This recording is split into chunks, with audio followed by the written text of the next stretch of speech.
Boa noite, amigos da Arte Espírita. Estamos aqui para mais um estudo nessa noite sobre essa tarefa que abraçamos. E, como sempre, vamos começar com a prece. Vamos convidar Cláudio Marins, que está conosco aqui na sala, para poder fazer essa prece. Boa noite, vamos orar.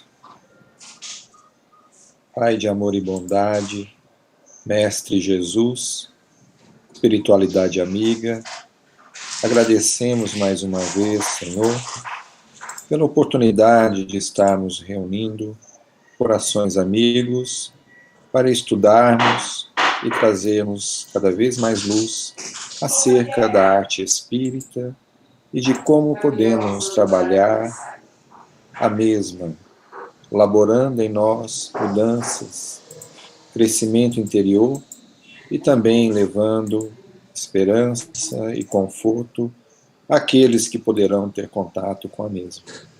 Que possamos todos nós, Senhor, aqueles que trabalham com a arte, em nome de Jesus, cada vez mais estar afinados com aqueles que dirigem essa tarefa no nosso orbe e que possamos levar ainda mais esperança, esclarecimento e, acima de tudo, paz e harmonia a todos aqueles que puderem cruzar nossos caminhos. Fica conosco, amparando a todos aqueles que terão contato com o estudo de hoje e que possamos fazer luzes interiores e que possamos também contar, mais uma vez, com a espiritualidade amiga, guiando e nos intuindo esta noite. Obrigado, hoje e sempre, que assim seja. Obrigado, Cláudio. Cláudio Marins, ele está aqui na sala com a gente, ele está falando de São Paulo. Meu nome é Júlio Nunes, também estou falando de São Paulo. E a gente tem outras pessoas aqui na sala. Aldo Montelevich está falando está nos acompanhando, trabalhando na equipe lá de Curitiba, ele está falando, vai fazer um intercâmbio aí com o pessoal que está assistindo pelo YouTube. O Edmundo César está em Lorena e está fazendo o controle geral da sala aqui. Bem, hoje nós temos como convidada a Elisa Pereira. Ela é trabalhadora do Instituto Espírita de Educação, que fica na cidade de São Paulo, e ela participa de uma equipe que trabalha com pintura mediúnica, e ela vai trazer sobre esse trabalho que ela desenvolve lá, vai falar, a gente já tem, oficialmente o grupo tem 3 anos já de trabalho dentro da casa, mas começou o trabalho antes, né? Elisa já escreveu um livro sobre o tema, também ela já escreveu um artigo numa revista americana, também sobre o tema, ela vai falar disso durante o estudo, tá? Então, deixo agora a palavra com vocês com Elisa Pereira. Boa noite, Elisa. Boa noite, Júlio, boa noite, amigos, pessoal que nos assiste aí pelo canal do YouTube. É um prazer, é uma satisfação poder estar aqui para falar um pouquinho para vocês de como é o que a gente faz, como que a gente lida com essa questão aí da pintura mediúnica com finalidade terapêutica. Muito obrigada pela oportunidade de trabalho. Então, vou compartilhar a tela aqui.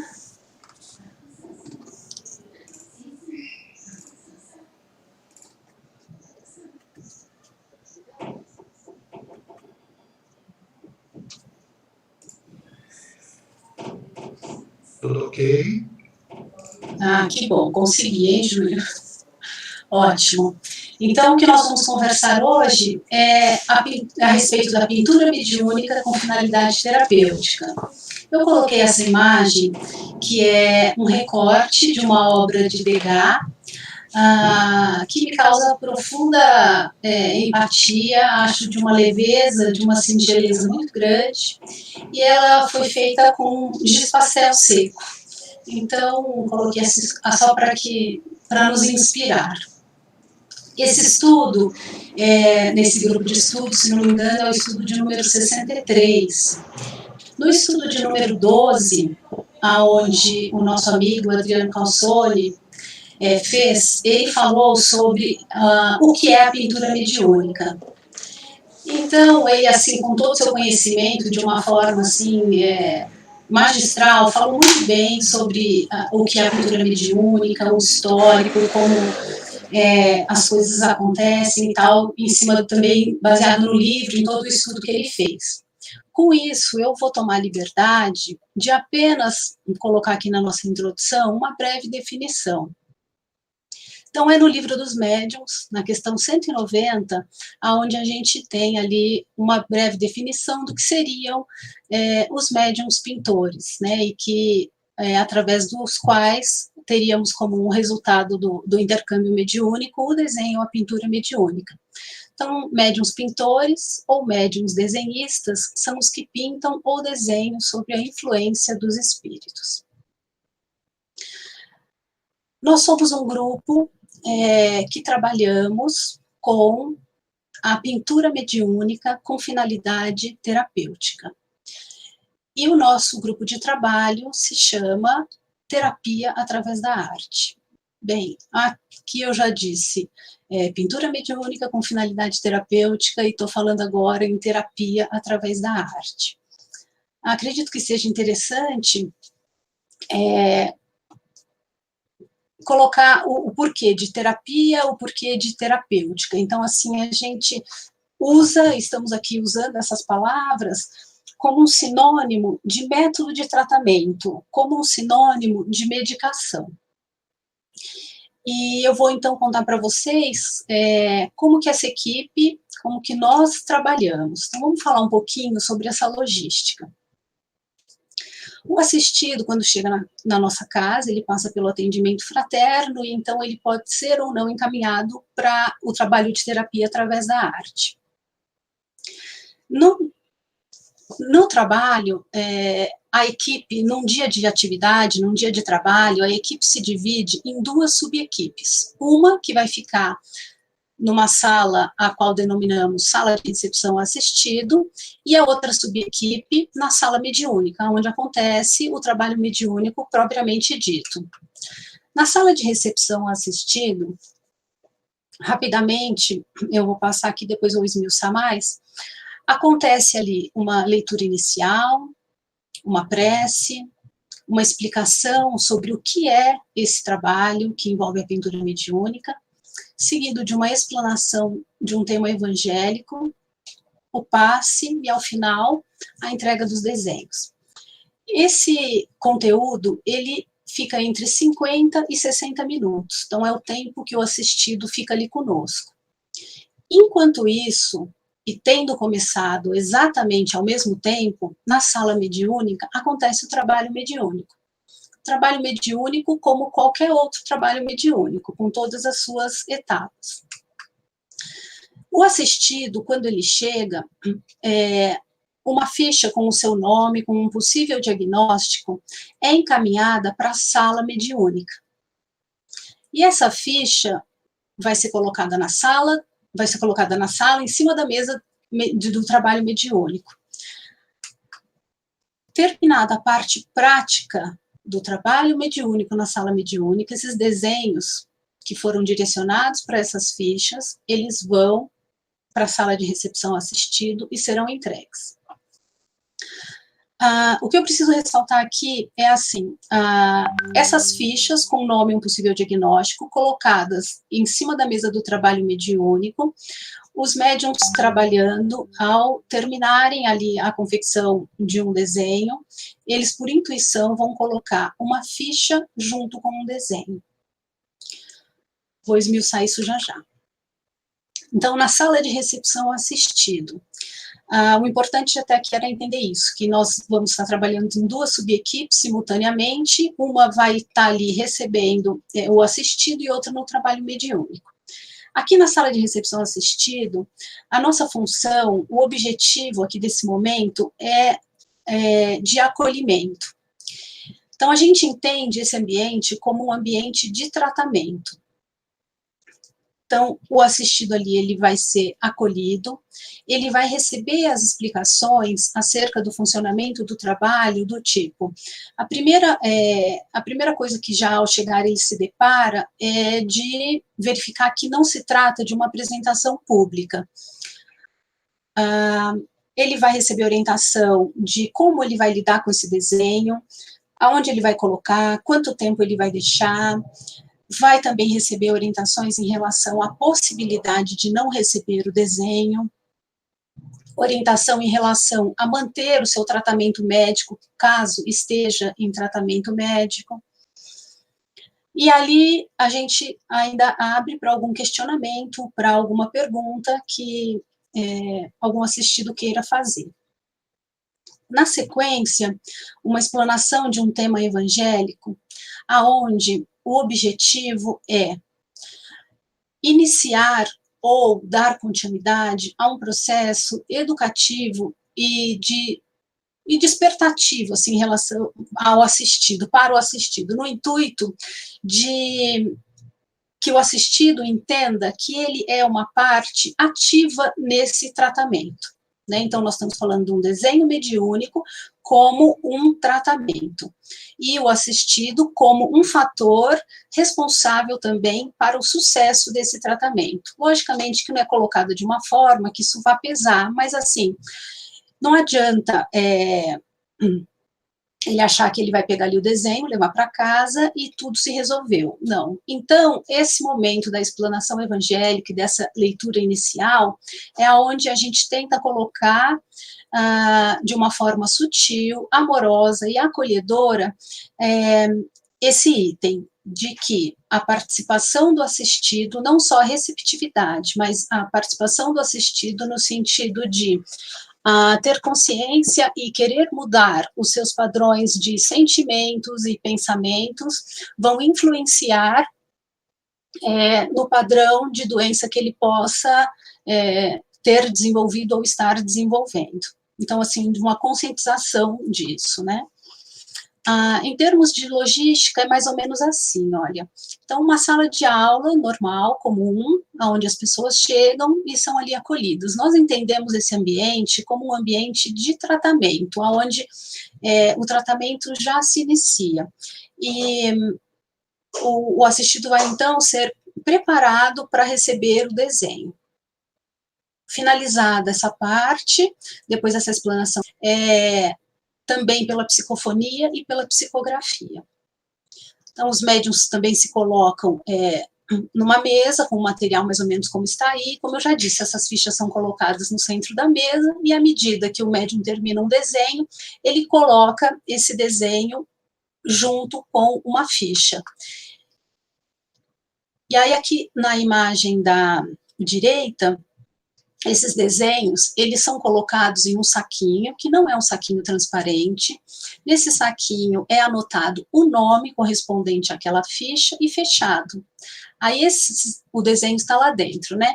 Então, esse saquinho é depois encaminhado para a sala, que a gente chama de sala de recepção assistido, e são entregues.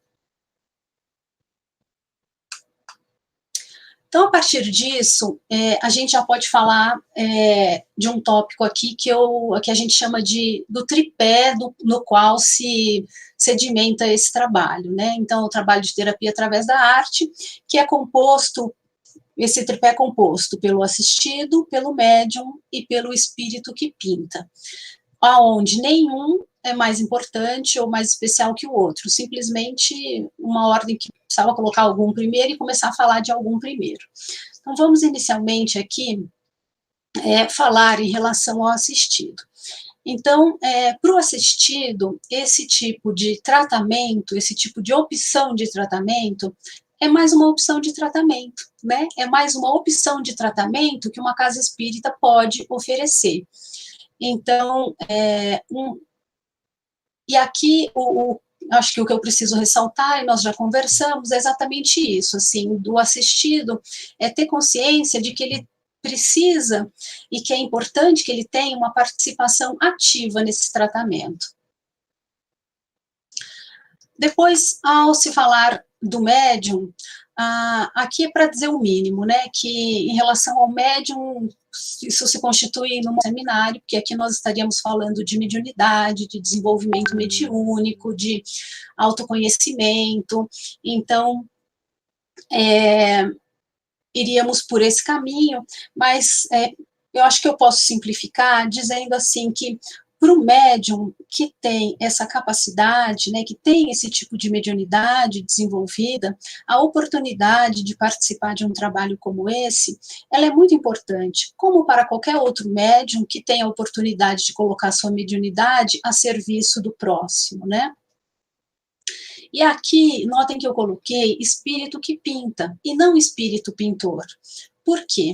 Como nós temos também os médiuns de psicofonia e psicografia dentro da sala, é uma rotina percebermos que não são, assim, pintores exatamente que vêm participar do trabalho para fazer os desenhos.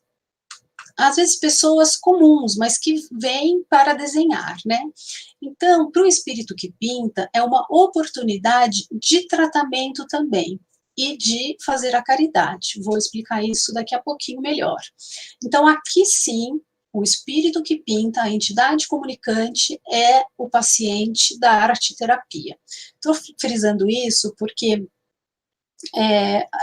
uma situação comum das pessoas pensarem que o assistido é o paciente da arte-terapia. Não, o paciente da arte-terapia é o espírito que pinta. Vou fazer uma janela rapidinha aqui para falar a respeito da pessoa que foi a precursora desse conceito de terapia, que foi a doutora Anísia da Silveira, na década de 40, no Rio de Janeiro, no Instituto Psiquiátrico, onde ela ela mesmo diz, né, assim, que foi uma coisa muito intuitiva, começou a tratar os seus pacientes, começou a dar oportunidade para esses pacientes se expressarem dessa forma. Então, esses pacientes psicóticos, ela colocava eles à vontade para desenhar, para pintar, para fazer jardinagem, terapias, assim, complementares, onde eles pudessem se expressar. Então, para resumir, porque aqui também é um assunto vasto e interessantíssimo, para quem quiser depois olhar, tem até um filme, e tem livros e muita coisa para ser lida, mas a ideia é o seguinte: ela encontrou embasamento depois na psicologia junguiana, aonde a arte, essa maneira, o desenho, a pintura, se constitui numa expressão do que o paciente não consegue verbalizar. Então, um meio de verbalização do paciente, né? Esse livro aqui é um livro que é quase uma autobiografia, é interessantíssimo, conta muita coisa da vida dela. E aqui é um recorte de uma página do livro que eu fiz, onde ela faz uma anotação, só para resumir o conceito geral, só para dar um exemplo. Então, aqui ela está falando de um paciente, né, do Isaac, e a anotação ela fez assim, ó: o que o Isaac nos traz é a flagrante diferença entre a sua linguagem verbal e a sua linguagem plástica. A sua linguagem é agramatical e cheia de neologismos. Entretanto, através da linguagem plástica, narra uma história diretamente compreensível e concatenada, que jamais realizaria. Então, nesse sentido, o objetivo de pensar em arte-terapia, uma oportunidade do paciente se expressar de uma forma, se expressar o que ele não consegue falar, né? Aqui é uma curiosidade que até eu queria mostrar para o meu grupo, é uma foto também do livro, e que faz parte de uma cena, de uma trilogia, que é um filme. Então, era hábito da doutora levar os pacientes para o jardim do hospital, e para que ali eles pudessem pintar, desenhar.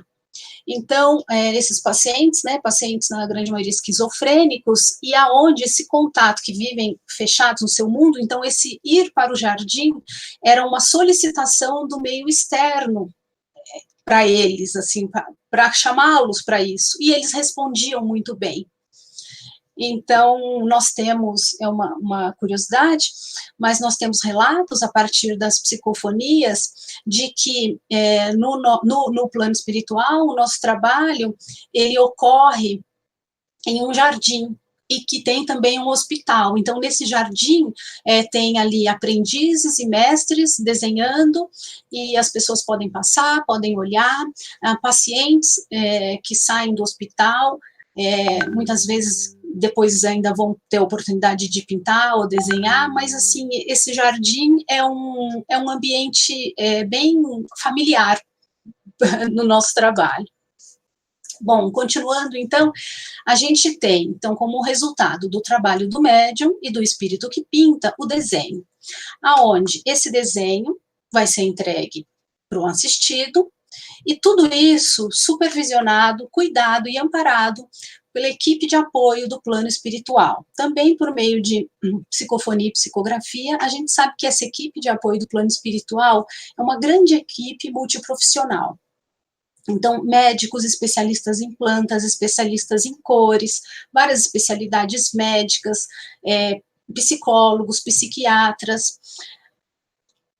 O material, isso também a gente tem de conhecimento de que, por exemplo, a existência de uma grande plantação de ervas, onde esses medicamentos, eles são manipulados e preparados, colocados no material que vai ser utilizado, no material da pintura.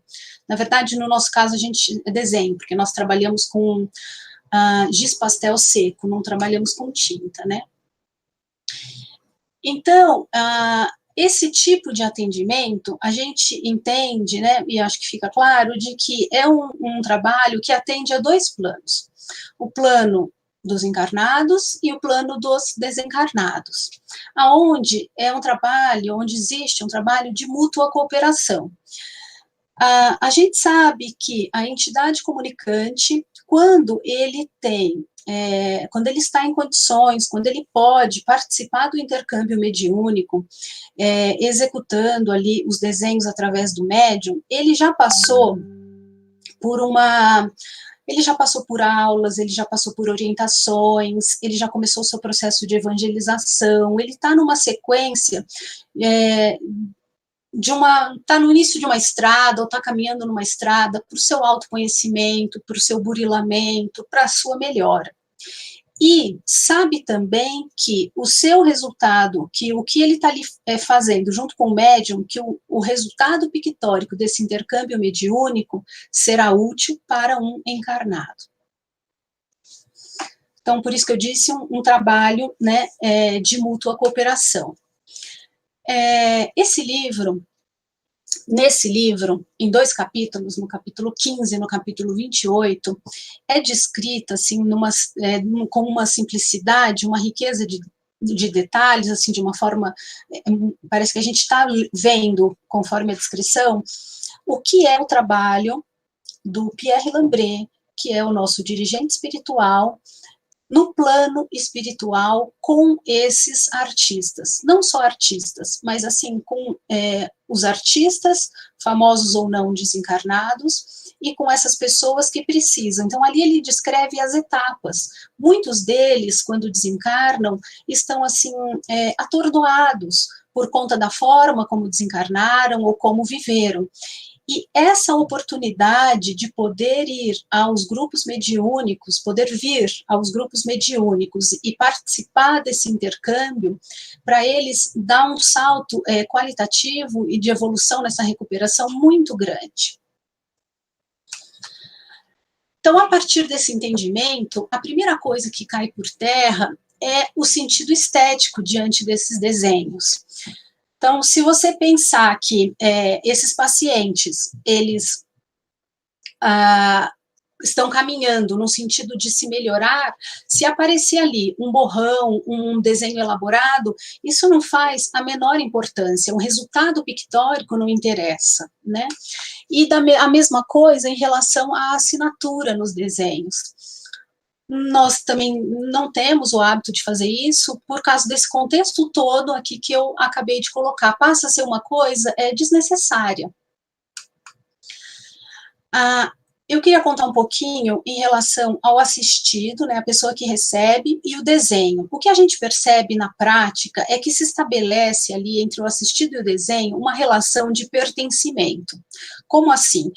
A pessoa, ela, quando recebe o desenho e quando ela vai para esse trabalho com uma receptividade, acreditando que isso possa ajudar de alguma forma, ela acaba sempre encontrando no desenho a cor favorita, uma curvatura de uma folha, de uma flor que lhe agrada muito, a flor favorita. Ela acha nesse desenho alguma coisa que tem a ver com ela mesma. Então, como ali também a gente explica que existe a possibilidade de não receber o desenho, no momento que esse desenho vem e a pessoa recebe, no mínimo ela já se sente assim, presenteada, brindada, né? Então, assim, puxa, um desenho para mim, fizeram para mim, né? A gente explica que se trata de um desenho direcionado, né? Como essas fichas são colocadas e cada ficha colocada junto com um desenho, então é um desenho direcionado.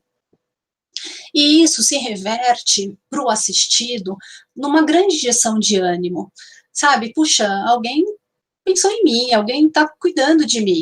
Então, isso fica muito significativo.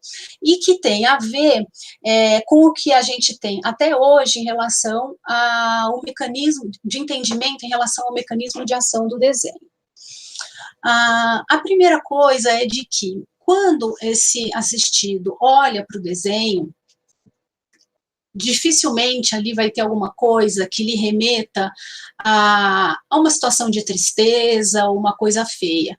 Então, ele olha e alguma coisa lhe chama a atenção. Nesse momento, ele deixa os seus pensamentos deixam de circular naquela roda das suas preocupações, da sua doença. Então, é um momento assim onde ele baixa a guarda, dá uma trégua. E é um momento onde a espiritualidade pode, então, ajudar, pode agir. Uma recomendação que a gente faz é para que esse desenho seja colocado no quarto e para que as pessoas possam, antes ou depois de fazer a sua prece, antes de dormir, possam fitar o desenho, para que sejam induzidas a um sono mais tranquilo e que, a partir disso, também deem oportunidade para a espiritualidade agir a nível de perispírito, né, nesses dois pontos. Mas a gente tem relatos, também por psicofonia e psicografia, de que do desenho emanam energias e vibrações das quais aquele indivíduo precisa. Eu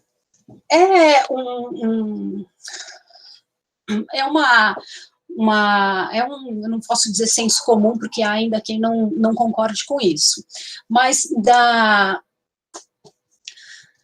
dos profissionais da área de saúde de entenderem o paciente como um ser integral, né, onde ele tem a sua vertente biopsíquico, sócio-espiritual. E aqui eu só coloquei isso para que a gente possa tratar um pouquinho dessa parte do que é chamada dessa vertente espiritual do ser humano. Quando a gente está na casa espírita, a gente vai, a nossa rotina, a gente trabalha na fluidoterapia, a gente faz o passe, são várias as atividades, e a gente sabe que aquilo ali é significativo, é importante, que ajuda pessoas. Mas talvez a gente não tenha, assim, a dimensão de entender que o nosso trabalho dentro de uma casa espírita, tudo o que nós oferecemos de terapia e de tratamento dentro de uma casa espírita, nos faz agir como agentes de saúde. Porque nós estamos cuidando de uma parte do ser integral, né, que é a parte espiritual. E isso cada vez mais tem sido levado em conta pela medicina, pela ciência médica. Então, são várias as universidades que têm grupos de estudo onde estudam espiritualidade e religiosidade, porque é evidente que não importa a crença do paciente, mas que quando o paciente tem esse lado da sua conexão com o sagrado, da forma que ele entender, quando ele tem isso facilita o processo de recuperação do paciente, isso facilita o tratamento médico em qualquer especialidade ou ação que possa ser. Eu estou olhando o tempo aqui, viu, Júlio? Vou dar uma corridinha aqui. Então, são vários os estudos que tratam desse quesito. Eu queria chamar a atenção para esse estudo aqui, aonde ele falou de... Isso é um artigo publicado numa revista científica de alto impacto, que tratou da saúde física e mental e a cura espiritual, mostrando uma evolução da terapia complementar religiosa oferecida pelos centros espíritas na cidade de São Paulo. Então, um dos objetivos do estudo era descrever o perfil de tratamento religioso complementar realizado pelas casas espíritas na cidade de São Paulo. Então, veja bem, tratamento religioso complementar. O que para a gente é muito natural e corriqueiro, né, que são as terapias, são o que a gente pode oferecer na casa espírita, como água fluidificada, a prece, o trabalho de desobsessão, o passe, a orientação para uma postura cristã, a orientação para a realização do evangelho no lar. Isso é descrito, não só nesse artigo, mas assim... nos artigos de um modo geral, como terapia complementar espírita. Então, veja bem, complementar. Complementar é uma coisa que complementa, né? Não é terapia alternativa, onde você fala uma coisa ou outra. Não, terapia complementar. Então, seguindo, nesse estudo foram contactadas 365 casas espíritas, mas, de acordo com os critérios da metodologia, só 55 ficaram, o que equivale a mais ou menos 15%. Então, nessas casas que permaneceram no estudo, foi averiguado de que elas atendiam cerca de 15 mil pessoas por semana, 60 mil pessoas por mês. O estudo é grande, bastante detalhado, tem outros objetivos e outras coisas. Isso aqui foi um recorte que eu fiz do estudo, porque achei que é bem apropriado. Esse número chamou a atenção dos autores e foram verificar outros números. Então, por exemplo, que o pronto-socorro da Santa Casa de São Paulo atende 30 mil pessoas por mês, e o Hospital das Clínicas 19.500 por mês. Ou seja, 15% das casas espíritas contactadas, ou seja, não 15% de todas da cidade de São Paulo, atendem 60 mil pessoas por mês. Então, é muita gente procurando atendimento na casa espírita. A gente, nós, no nosso grupo, quando nós começamos a trabalhar e começamos a ter, assim, feedbacks dos pacientes, contando como foi, como não foi com o desenho, isso e vendo esse momento, essa movimentação, assim, em relação à ciência, de querer saber mais sobre espiritualidade e religiosidade, e a gente vendo que esse tipo de terapia, com a qual nós trabalhamos, ela dá certo, ela funciona, as pessoas gostam, as pessoas vão de novo. Então, vamos tentar colocar isso no papel, vamos tentar, vamos fazer alguma coisa, vamos ver o que dá. Então, nós começamos com um estudo piloto, né, para ver como seria, e aonde nós procuramos avaliar 3 coisas em relação ao desenho: dor crônica na face, sintomas de ansiedade e sintomas de distúrbios do sono. Porque essas 3 coisas, na ciência, elas estão relacionadas. Muitas vezes a pessoa, quando ela tem ali um transtorno na articulação temporomandibular, está relacionado com ansiedade, daí atrapalha o sono, então, normalmente elas andam junto. Como que foi feito isso? Por meio de questionários. Eu não vou me deter aqui na metodologia, mas depois, se quiserem, eu posso dizer. O artigo é esse, então foi publicado agora no mês de junho, numa revista Open Access.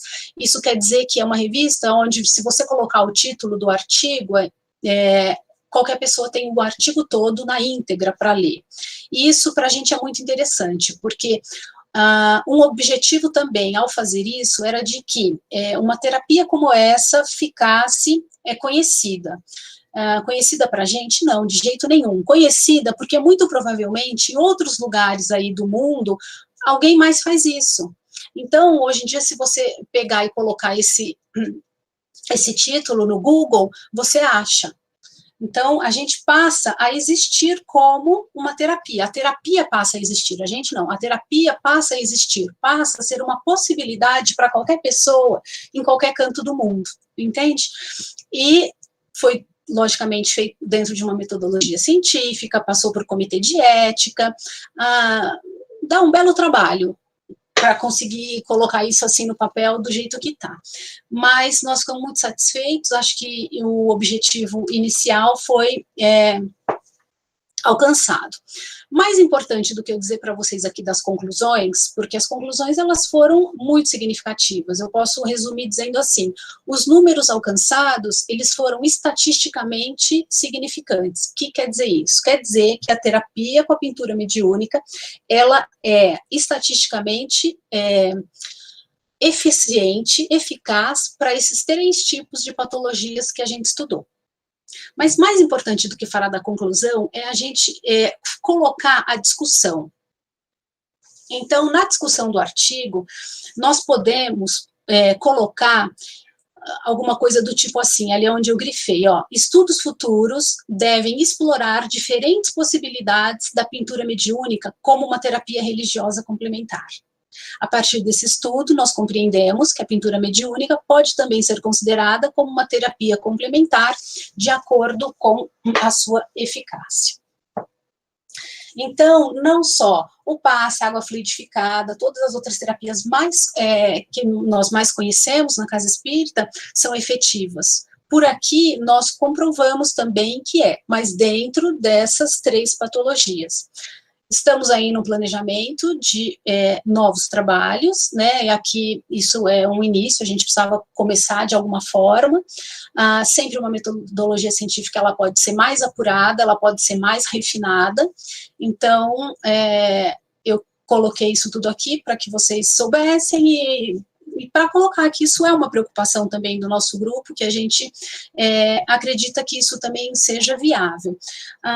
Eu entendo, assim, que nós caminhamos numa estrada, onde da esquerda para a direita vem a medicina, procurando entender muita coisa que ainda não entende, e nós aqui, como agentes de saúde na casa espírita, a gente vem da direita para a esquerda, e uma hora nós vamos nos encontrar.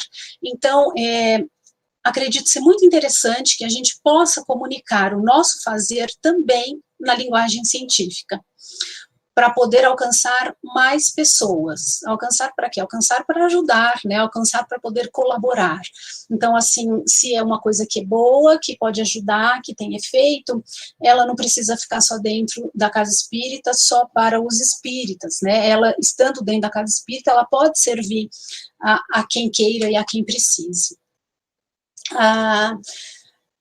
Então, a gente pensa e acredita, assim, como colocado aqui por Andrei Moreira, nesse livro, Cura e Autocura, que o grande objetivo do tratamento espiritual, onde nós nos enquadramos com o desenho, é fornecer um alívio para o corpo, enquanto a alma se educa para curar-se definitivamente. Então, como é que a gente fica, como é que a gente entende a pintura mediúnica, como é que a gente entende o nosso trabalho com a pintura nesse contexto? Como uma das terapias complementares espíritas, com a função não só de ser um paliativo para a dor do corpo e da alma, mas também de ser um auxiliar na educação para o processo de autocura. Porque o desenho, ele vai nutrir as matrizes mentais superiores, ou seja, os pensamentos. Então, no sentido de fazendo uma conexão, né, com o que é a arte, então com o belo e com o bem, e despertando e ajudando esse paciente a procurar pelo bem sentir, o bem pensar e o bem-estar. No nosso início e na nossa trajetória, nós fomos anotando tudo o que acontecia e chegou num dado momento em que achamos que isso poderia ser um livro. E aí, como os nossos amigos, né, como a espiritualidade sempre muito generosa, nos coloca as pessoas certas, próximas, então conseguimos, através da editora EduSérie, editar esse livro, e então aqui conta um pouco desse início, de como foi a estruturação e como as coisas foram acontecendo até a gente estruturar esse trabalho. Para os médiuns iniciantes, para os dirigentes de trabalho, onde possam existir médiuns de pintura, mediunidade de pintura aflorando, eu acredito que possa ser útil. Esse livro foi escrito foi editado com um único objetivo, de poder ajudar pessoas, de poder ser útil. E outras 2 obras também que são muito significativas dentro do tema. Então, o livro do meu amigo Adriano Calçone, Pintura Mediúnica, Visão Espírita em uma Ampla Pesquisa, e da minha amiga Ieda Luier, Psicopictografia, Um Despertar para a Luz.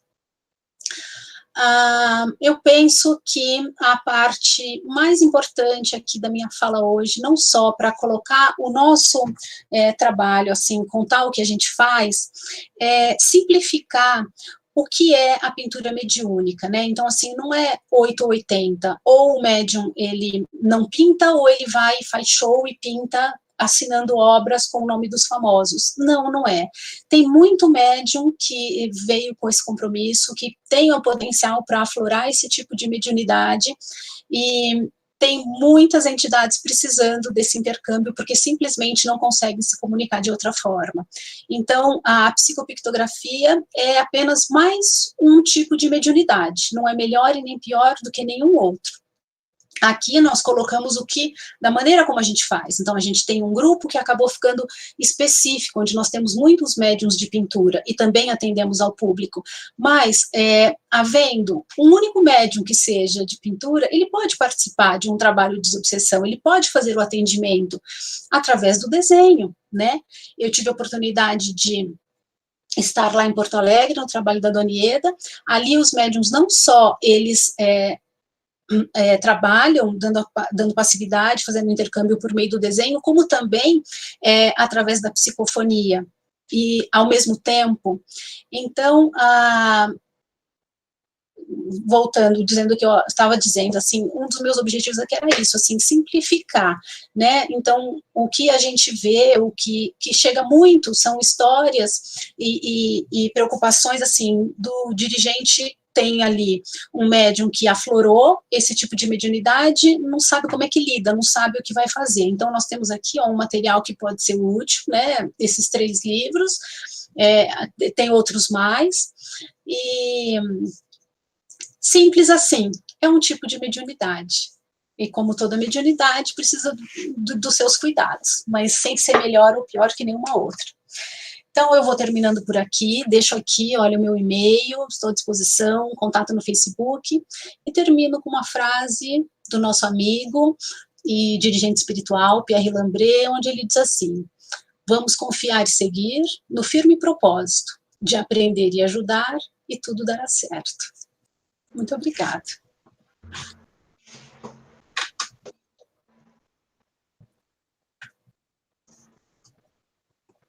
Então, obrigado, Elisa, pelo estudo que você trouxe, pelas reflexões. E nós vamos ver agora com o Aldo como está sendo lá a audiência pelo YouTube, se temos pessoas de onde estão participando, e já temos perguntas por lá. Boa noite, Elisa. Oi, Aldo. Obrigado pelo estudo. Nós estamos aqui com o pessoal do YouTube. Nós temos aí aproximadamente 24, 25 pessoas assistindo aqui em tempo conosco, né? E nós temos algumas pessoas que já estão sempre conosco, né? Temos aqui hoje a Karen de Brasília, a Márcia Domingos, que é de João Pessoa, na Paraíba, está sempre conosco aqui, a Márcia. Temos também a Maíra, que é do Macapá, mas hoje está falando de Portugal, a Maíra. Que bacana estar lá. Portugal, lá na terra da Ângela Luier, da nossa querida amiga Ângela Luier. E tem também os outros amigos aqui que acabaram não colocando de onde estão falando. Mas não tem perguntas aqui no chat por enquanto, né? Eu já deixei mais uma pergunta aqui para o pessoal fazer, e eu sei que o Júlio quer fazer uma pergunta para você, Elisa, então vou deixar o Júlio perguntar enquanto o pessoal aqui não faz pergunta. Vai lá, Julinho. Na verdade, eu tenho 2. Eu vou fazer uma aqui, Elisa, que eu fiquei logo que você começou o estudo, que falou da tarefa, você falou de 2 salas, a sala de recepção assistido e a sala mediúnica. Isso. E você falou que o tempo total da atividade na sala de recepção assistida é de 50 a 60 minutos, o que inclui a entrega dos desenhos produzidos na sala mediúnica. E eu fiquei pensando na sala mediúnica, porque os desenhos eles têm que ser produzidos num tempo rápido, né? E a reunião mediúnica, ela tem prece, tem leitura, e no final também vai ter aquele empacotamento dos desenhos, né? Então, queria saber, dá tempo? Quanto tempo dura essa atividade mediúnica? E é suficiente, a quantidade de assistidos e dos médios possibilita tudo isso? Olha, o tempo da prática, o tempo ali disponível para a prática, tanto para a confecção dos desenhos, quanto para psicofonia e psicografia, são 30 minutos. Então, quando esses desenhos, ao término dessa parte prática, e esses desenhos sendo colocados nos saquinhos, uma pessoa vem e fica aguardando pelo lado de fora da porta. E eles são entregues, a gente abre a porta, entrega, a pessoa leva lá para baixo. Aí o trabalho na sala mediúnica ainda continua por mais quase meia hora, porque aí tem a outra parte, vibrações, passe, o tempo de comunicação para os mentores. Então, na sala de recepção assistido, acaba primeiro do que na sala mediúnica. Entendeu? Ok. Aldo, dá tempo de eu fazer mais uma pergunta? Elisa, essa terapia, ela tem quantidade de sessões que o assistido tem que participar? Ou é só uma sessão? E se tem mais de uma sessão, ele vai receber mais de um desenho nessa sequência de sessões ou é só um? Como é que funciona isso? Olha, como toda terapia, tem que ter uma posologia, né? Então, assim, a orientação é para que o assistido fique com esse desenho, no mínimo, por 30 dias. Ao término de 30 dias, esse desenho, ele pode ser descartado, pode ser guardado, não tem mais utilidade. E ainda persistindo, havendo, ou assistido querendo, ele pode vir ao tratamento de novo. Ah, tá. Então é uma sessão que ele vai. Isso. Né? E aí ele volta depois de 30 dias se ele ainda achar necessidade. É isso? Exatamente. Ok. Tá. Vou devolver para o Aldo aí. Eu estou pensando aqui, Elisa, eu estou lembrando de um capítulo do livro Obras Póstumas, não sei se você lembra, que tem um capítulo que fala sobre a regeneração da humanidade, são chegados os tempos. E no capítulo, o Kardec aborda a questão dos sinais dos tempos, né? E ele diz, e o Espírito diz o seguinte: olhe para a loucura e para o suicídio, se você quiser saber se são os tempos da transição. E eu estava pensando nesse tipo de trabalho que vocês estão fazendo, como ele ajuda no processo de equilíbrio, para que essa criatura que se encontra em desequilíbrio saia desse monoideísmo, né, e se sinta importante nesse processo, e consiga, né, abstrair um pouquinho a situação onde ele está passando, e possa se concentrar ali que tem alguém que está olhando por ele, que se sente importante, né? Então, só esse momento já é muito útil, né? Porque o que a gente vê realmente que o suicídio, né, e a própria loucura é uma coisa que é um nível assustador que a gente está encontrando na sociedade contemporânea. Então, eu me lembrei disso, né, quando você começou a falar do trabalho. Eu quero me desculpar aqui com outras duas pessoas queridas que estavam acompanhando o estudo, e eu acabei não falando delas, que é a minha amiga Guana, lá de Teresina, que está te acompanhando também, a nossa querida Guana, e a Doraci, que é minha companheira de Centro Espírita Fraternidade aqui em Curitiba. A Doraci também está acompanhando conosco, tá? E a Guana tem uma pergunta para você, daquelas que a gente gosta, daquelas que rendem, né?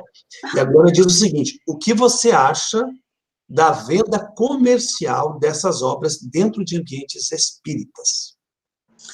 Olha, eu acho que a gente precisa pesar assim. O nosso dirigente espiritual, o Pierre Lambré, nesse livro aí que eu coloquei, que eu sugeri, Chama Eterna, ele é assim, completamente claro, ele diz assim que não pode ser vendido. Mas a gente precisa também pensar que, dependendo do material que o grupo usa, ele não tem como se manter. Então, há de se pesar ali como lidar com essa questão do dinheiro. Se houver a necessidade para que o trabalho continue de pé, como é que vai fazer? Como é que vai lidar com isso, né? Nós temos a felicidade de não ter esse tipo de preocupação. Agora, eu acho que havendo a necessidade de se pensar nisso, precisa ser de uma forma muito clara, né? Precisa ser de uma forma muito clara, muito transparente, porque é muito interessante que o trabalho não pare, que o trabalho exista e continua. Então, eu acho que não dá para ser assim absoluto, pode, não pode, é assim ou é assado. Eu acho que é muito mais um jeito de lidar com a situação, sabe? Bacana. Espero que a Guana fique satisfeita com a sua resposta. E eu vou pedir também que o Cláudio, que está aqui conosco hoje, né, Cláudio, se você quiser participar aqui conosco, tiver também uma pergunta para a nossa querida Elisa, e se você puder participar e quiser participar, fique à vontade, Cláudio. Cláudio está nos ouvindo? Não? Olá, boa noite a todos. Eu queria dizer que logo que eu cheguei a São Paulo, este grupo, do qual a Elisa hoje é coordenadora, foi o grupo que acolheu a mim e a Adriana, e nós temos a honra, a alegria e o prazer de participar deste grupo de atividade aí da terapia da pintura através da arte. E queria lembrar também o nome da nossa querida amiga Inês Guitti, que hoje está em Florianópolis, que foi quem nos recebeu também juntamente com a Elisa, e que hoje faz parte do NEA. Olha as coincidências, entre aspas, aí da vida, né? E nós agradecemos lá ao NEA por acolher também nossa querida companheira que iniciou esse trabalho. Eu queria fazer a seguinte pergunta para a Elisa.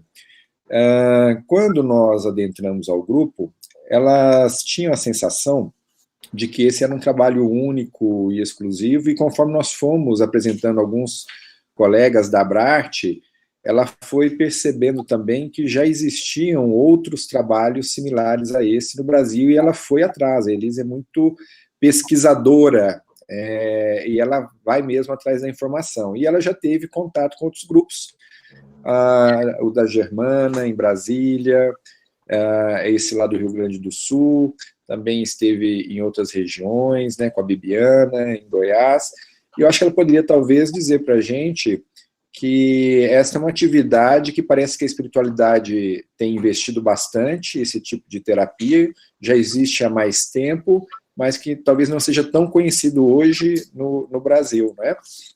E também entre o nosso meio artístico. O que as pessoas mais conhecem, assim, da pintura mediúnica é mesmo da década de 80, né, com o Gasparetto, e que eu penso que foi também uma época e uma contribuição muito grande, muito importante. Mas, como o Aldo também colocou, não é que são exatamente novos tempos, mas a gente vê novas doenças, então precisamos também, assim, de novos tratamentos, e as coisas vão acontecendo paralelamente, né? Então, está aí para a gente averiguar isso. Então, eu penso que a pintura mediúnica, ela, sendo um tipo de mediunidade, ela tem uma coisa a mais para contribuir, né? Então, assim, a parte do fenômeno, a parte do espetáculo, do show, sim, tá bom, mas o que mais, né? Então, eu acho que essa, em termos, assim, de poder contribuir, de poder se constituir não só um tratamento, uma forma de expressão para a entidade comunicante, mas para o encarnado, é uma possibilidade a ser considerada, né? E é verdade, a gente passeou aí, conheceu vários grupos, e foi muito gostoso, porque inicialmente a gente não tinha, né, o conhecimento de que outros grupos também tivessem fazendo dessa forma, e a troca foi muito boa, então foi muito gostoso poder estar em Porto Alegre, lá no grupo da Dona Ieda, em Brasília, com a Germana, com a Bibiana, em Goiânia, e é um desejo nosso, viu, assim, do fundo do coração, que assim como vocês aí da Abrarte conseguiram se organizar, né, e ter a Abrarte, né, essa entidade, quem sabe a gente, assim, dentro desse tema da pintura mediúnica, a gente também não consiga sentar, conversar e colocar as coisas, assim, mais próximas, né, os grupos mais próximos. Bacana, Lisa. Eu tenho aqui, Elisa, uma última pergunta aqui do pessoal do YouTube, porque a gente já está chegando ao final do nosso horário, né? Pelo menos no YouTube aqui eu vou ter que encerrar. Adriana Marins, que eu acho que é a esposa do Marins, Adriana, ela está aqui com a gente também, e ela está perguntando como capacitar os médiuns para atuar nessa atividade na casa espírita. Olha, a gente tem ali no nosso grupo uma atividade que a gente chama de uma atividade de alinhamento. Então, quando chega um trabalhador novo, a gente procura, não dá assim para diretamente você colocar o trabalhador dentro da sala mediúnica para fazer o atendimento ao assistido e ao desencarnado. Então, a gente tem ali um tempo de adaptação, num horário diferente, numa outra sala, onde nós vamos estudando mediunidade, mas com foco para esse lado da pintura mediúnica. Talvez ainda não seja comum, né, nos cursos de formação, que a gente estuda quando está no curso de formação, a gente tem ali oportunidade de prática e de teoria em relação à psicofonia, psicografia, mas não talvez ainda da pintura mediúnica. Então, a gente estuda a mediunidade, mas com foco para a pintura mediúnica, é uma troca de experiência. Então, os médiuns vão colocando, nós já estamos na 3ª turma, né, nessa atividade de alinhamento. E é muito rico, porque é bom para o grupo, que o médium já chega assim mais harmonizado e mais sabendo de como funciona, e também para o médium, porque ele se sente mais seguro. Então, como ainda não existiam assim, muito material, muito literatura em relação a isso, e esse também foi um dos motivos da gente pensar no nosso livro, era de colocar no papel as sensações, como foi, como não foi, como aconteceu, porque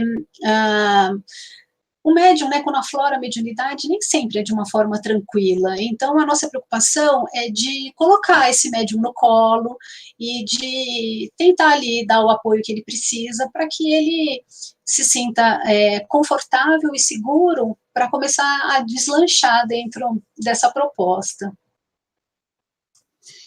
Bacana. Eu queria pedir para o Edmundo se ele tem alguma pergunta, para você que ele está conosco aqui, não sei se ele está com o microfone aberto. Edmundo, você quer fazer alguma pergunta para Elisa?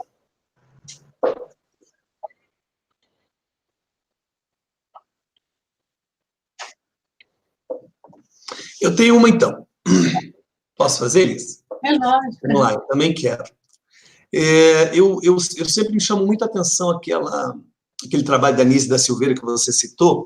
Eu até tinha comentado com o Julinho, né, que o Julinho gosta dessas coisas, para ele fazer um estudo. Que bom que você trouxe essa informação para a gente.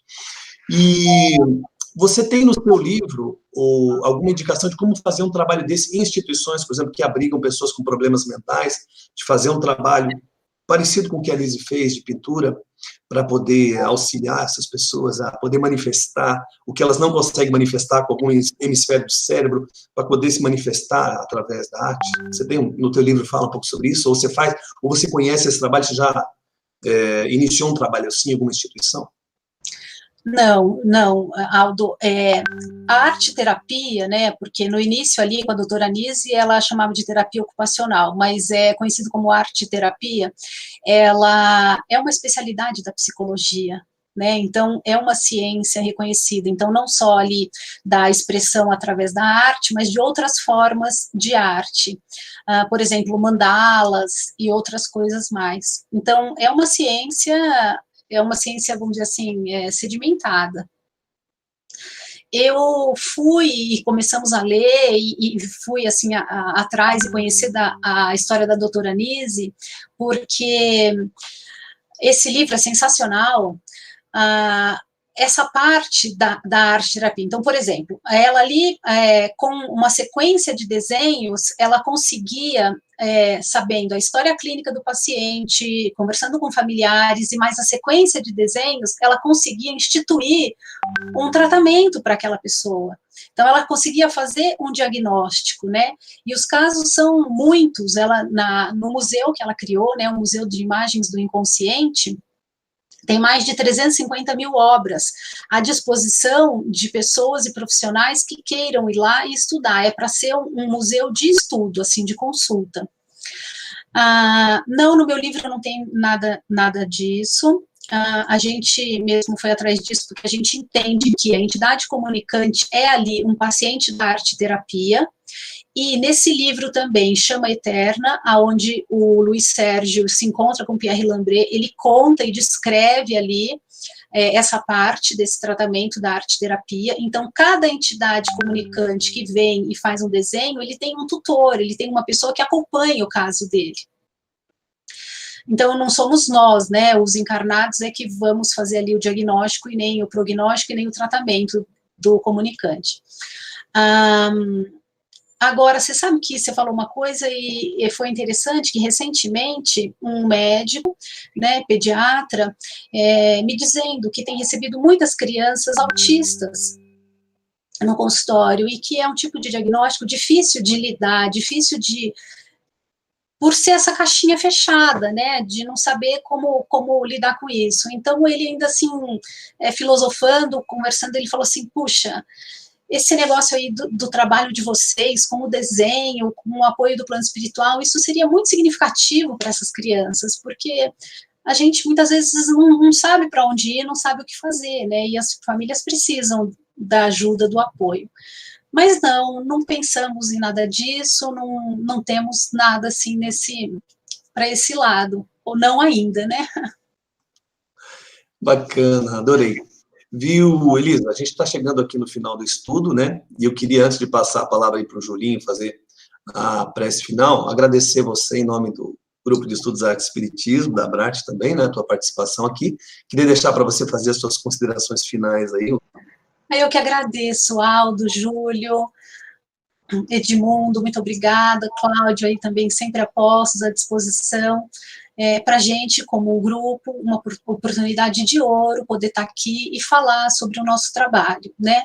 Com um simples intuito, assim, de contar que existe mais do que isso, de que estamos à disposição, que é do nosso interesse, é do nossa alegria poder compartilhar, falar e colocar em discussão esse tema, né, da pintura mediúnica. Eu acho que isso é que é válido. Hoje nós trabalhamos assim, achamos que estamos num caminho certo, não, mas assim, a cada contato com um grupo ou outro, isso é muito rico.